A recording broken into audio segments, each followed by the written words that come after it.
अगर आप लोग यूरोप के अंदर अपना ड्रीम पूरा करना चाहते हैं, यूरोप में आना चाहते हैं, तो बहुत सारी कंट्रीज ऐसी जो मैंने आप लोगों को बताई थी जहां पर आप लोग काम कर सकते हो। ऑलवेज मैं वीडियो डालता रहता हूँ, स्किल हो गया, अनस्किल हो गया, सब लोग आप अप्लाई कर सकते हो। आज ऐसी एक कंट्री ग्रीस, जिसके बारे में मैं आप लोगों को बताने वाला हूँ। यहाँ पर आप कैसे नौकरी अप्लाई करेंगे, सैलरीज क्या क्या होती है, कैसे आप लोग इंडिया से यहाँ पर मूव कर सकते हैं। अगर आप लोग मेरे चैनल पर नए हैं तो चैनल को सब्सक्राइब जरूर करना, क्योंकि ऐसे वीडियोस शॉर्ट्स के जरिए हो, लॉन्ग के जरिए हो या लाइव स्ट्रीम के जरिए हो, आप लोगों के साथ में जुड़ा रहता हूं।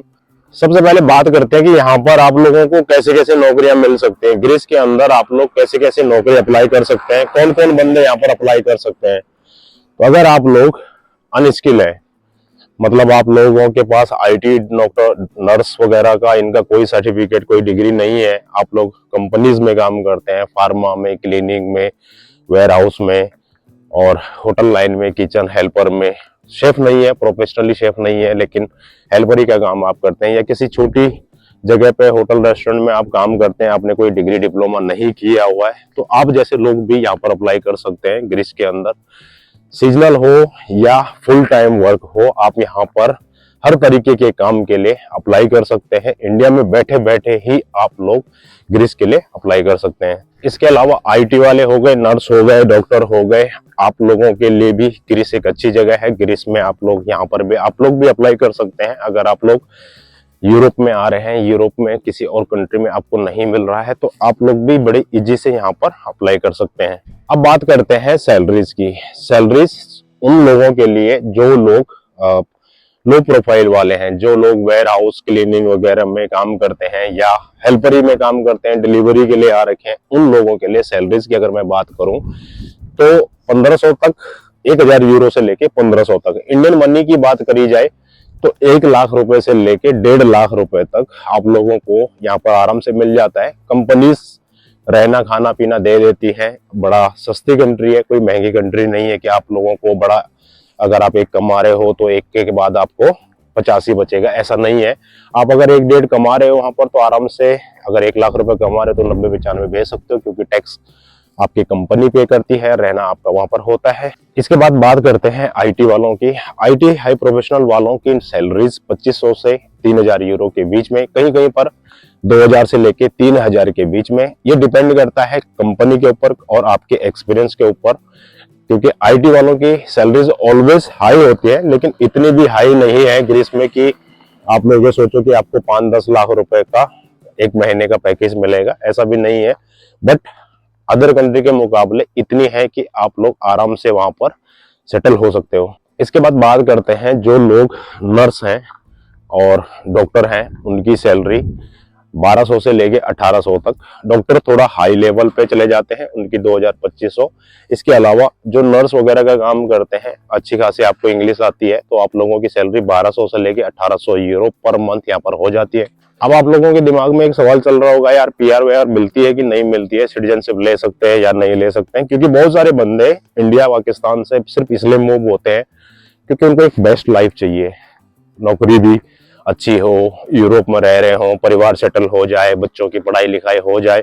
तो ग्रीस में भी ये पॉसिबल है। अगर आप लोग 7 साल वहां पर रह लेते हैं तो आपको पीआर मिल जाती है। इसके अलावा 7 से लेकर 10 साल तक अगर आप लोग ग्रीस में रहते हैं तो आपको सिटीजनशिप मिल जाती है। आप अपनी फैमिली को बुला सकते हैं, आपकी सैलरीज के बेस पे ही, आपकी सैलरीज के बेस पे ही आपकी फैमिली आ जाती है। आप अपनी फैमिली में साथ वहां पर रह सकते हैं, पढ़ाई लिखाई, बच्चों की सारी चीजें वहां पर आराम से कर सकते हैं। सबसे अच्छी बात यह है, सबसे बेस्ट चीज ये है कि यूरोप में, ग्रीस भी यूयू के अंदर है। आप लोग पीआर सिटीजनशिप लेने के बाद तो मूव हो ही सकते हैं, लेकिन अगर आप पहले वहां पर पहुंच गए हैं उसके बाद भी आप लोग किसी और कंट्री 90 डेज के लिए जा सकते हैं, 90 डेज वहां पर रह सकते हैं, और बाद में अगर आपको काम मिलता है किसी दूसरी कंट्री में तो आप वहां पर सेटल हो सकते हैं। तो यूरोपियन कंट्रीज है, आप आराम से आके ग्रीस से बाद में किसी और कंट्री, जैसे कि यहाँ पर आपने आना है, फिनलैंड में आना है या किसी अदर कंट्री में जाना है, तो आप आराम से इजिली से मूव हो सकते हैं।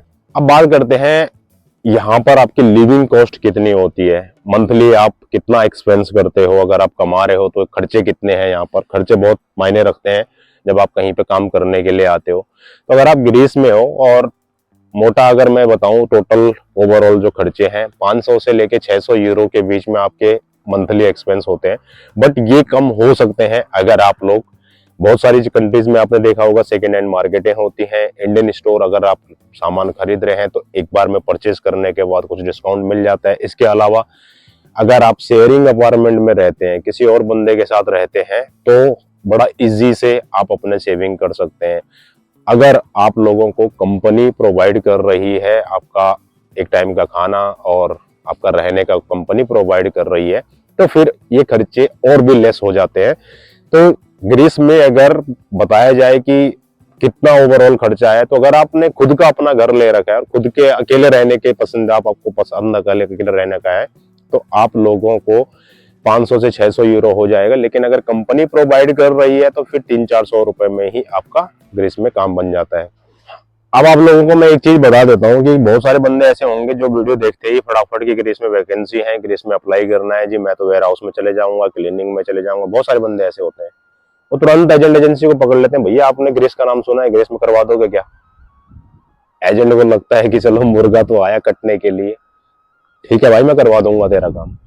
तो ये सारी चीजें ना करें। नौकरी कैसे अप्लाई करनी है उसके बारे में भी मैं आप लोगों को बताऊंगा, लेकिन ये सारी चीजें ना करें। अगर आप लोग वीडियोस देखते हैं, वीडियो से कुछ सीखने की कोशिश करिए, अपना सीवी कवर लेटर बनाइए, मुझसे पर्सनली मैसेज करके, कमेंट्स करके राय लीजिए। मैं तो बनाता रहता हूँ वीडियो, आप लोगों के बीच में लाइव में आता रहता हूँ। पूछिए कैसे जाना है, कैसे करना है। एजेंट एजेंसी के पास जाना एक सॉल्यूशन नहीं होगा इन चीजों का, क्योंकि एक बार ठग गए तो फिर आपको जो बंदा वीडियो में बोल भी रहा है ना, उसका भी बेकार लगेगा कि यार हमने करवाया था, हम तो बर्बाद हो गए, हमारा तो लगा नहीं, पता नहीं ये क्यों वीडियो बनाता है। हम वीडियो बनाते हैं इसलिए कि आप खुद अप्लाई कर सको। आप लोगों को बताया जाता है कि यहाँ पर ये चीजें मिल जाती है, ऐसा रह जाता है, इतने खर्चे होते हैं। टोटल हम आप लोगों को मोटा मोटा सब कुछ बता देते हैं। उसके बाद अगर आप एजेंट के पास जाओगे, एजेंट से आपका पैसा लुट गया, बर्बाद हो गया, तो फिर उसकी गारंटी हम लोगों की नहीं होती है। कुछ चीजें ऐसी होती हैं जिनमें आपको ये देखना बहुत जरूरी है कि हम अगर किसी एजेंट एजेंसी से अप्लाई कर रहे हैं, एजेंट ने 2-3 महीने का टाइम दिया और काम नहीं हुआ, तो क्या मेरा पैसा रिफंड आएगा? ये सारी चीजें हम लोगों को खुद देखनी पड़ती हैं, खुद करना पड़ता है। लास्ट में बात करते हैं अप्लाई कैसे करना है। तो अप्लाई करने के लिए मैं आप लोगों को यूरोप की और ग्रीस की, यूरोपियन यूनियन की और ग्रीस की कुछ वेबसाइटें दूंगा, जिनके जरिए आप आराम से अप्लाई कर सकते हैं, घर बैठे बैठे अप्लाई कर सकते हैं। कुछ नहीं चाहिए होता है, आपके एक्सपीरियंस लेटर और आपने जो काम किया है, कभी पढ़ाई वढ़ाई की है। जो बहुत सारे बंदे ऐसे होते हैं जो बेचारे 10वीं पास हैं लेकिन वो उन्होंने डिग्रियां नहीं कर रखी, तो डिग्री है तो ठीक है, नहीं है तो जो नॉर्मल वर्कर के लिए अप्लाई कर रहे हैं, उनके पास जो भी चीजें आपके पास हैं, आपके स्किल्स के एक्सपीरियंस लेटर तो होंगे, क्योंकि एक्सपीरियंस लेटर तो आपको लगाने ही पड़ते हैं जहां पे आपने काम किया। इसके अलावा सीवी और कवर लेटर, यूरोप पास सीवी बहुत इजी से बन जाता है। मैंने बहुत पहले भी आप लोगों को बोला, अगर आप लोगों को नहीं है तो आप लोग मुझे डीएम करें इंस्टाग्राम पे, मैं आप लोगों को लिंक दे दूंगा, आप वहां से सीवी बना सकते हैं, कवर लेटर बना सकते हैं।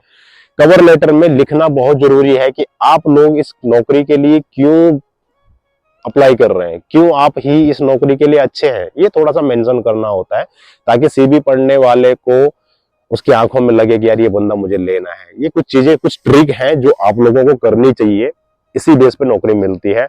सिर्फ आपने जो पेपर भेजा, कुछ भी वहां पे डाल दिया, सीवी भेज दिया बस, और फिर इंतजार कर रहे हो कि बंदा मेरे को फोन नहीं कर रहा है, ऐसा कोई फोन नहीं करेगा।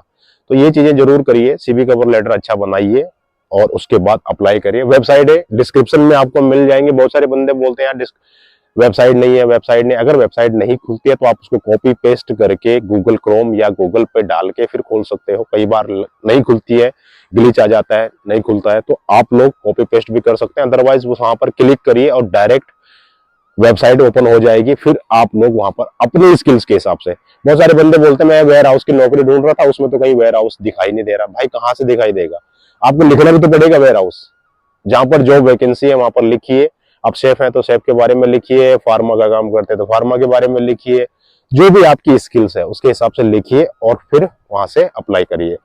उम्मीद करता हूं आप लोगों को इस वीडियो से कुछ सीखने को मिला होगा। अगर आप लोगों के कुछ सवाल होंगे तो प्लीज कमेंट जरूर करना। ऐसी वीडियोस मैं बनाता रहता हूं। मिलूंगा आप लोगों को अगली किसी न्यू वीडियो में न्यू टॉपिक के साथ। तब तक के लिए बाय बाय, जय हिंद, अपना ध्यान रखिए।